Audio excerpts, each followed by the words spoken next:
যদি আপনি এই গল্পটি শোনেন, আশা করি আপনার জীবনে আপনার আর কোনো অভিযোগ থাকবে না। হামজা নামের একজন দরিদ্র যুবক ছিল।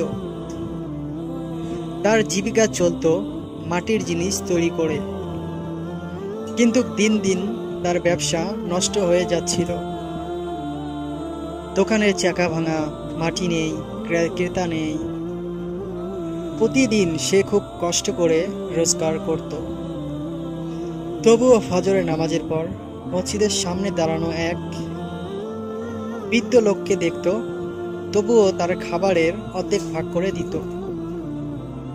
কখনো এক টুকরো রুটি, কখনো মাত্র একটি খেজুর।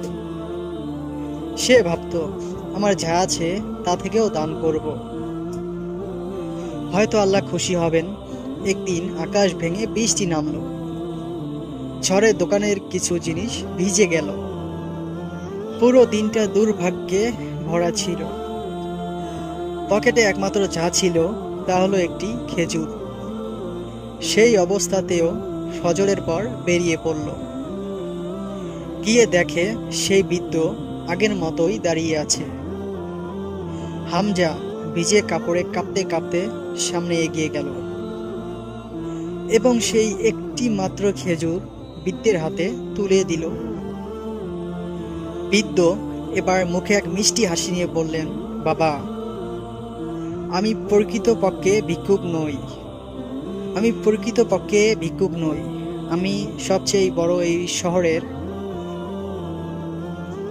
মৃৎশিল্পীর ক্রেতা।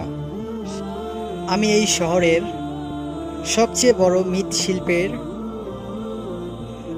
ক্রেতা। আমি 3 বছর ধরে তোমার সততা, ধৈর্য এবং দয়ার ব্যবহার দেখে এসেছি। আমার কাছে এখন বড় অর্ডার আছে, কিন্তু বিশ্বস্ত মৃৎশিল্পী নেই।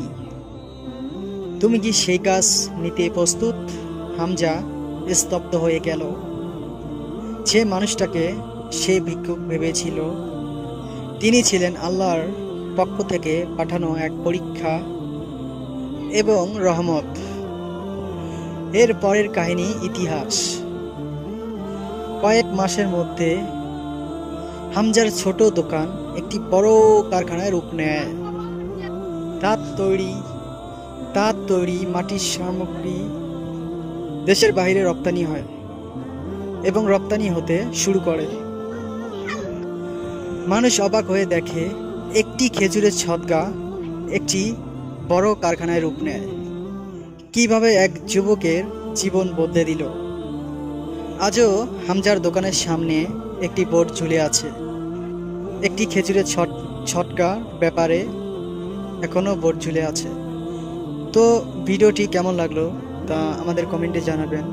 ভিডিওটি অনেক আশা করি আপনাদের ভালো লেগেছে। তো আলোর পথ ইসলামিক চ্যানেলটি সাবস্ক্রাইব করে, যদি ইসলামিক চ্যানেল ভালোবেসে থাকেন বা ভিডিও ভালোবেসে থাকেন, তাহলে সাবস্ক্রাইব করে সঙ্গেই থাকবেন। আল্লাহ হাফেজ। আর ভিডিওটি অবশ্যই একটি শেয়ার, একটি লাইক করবেন।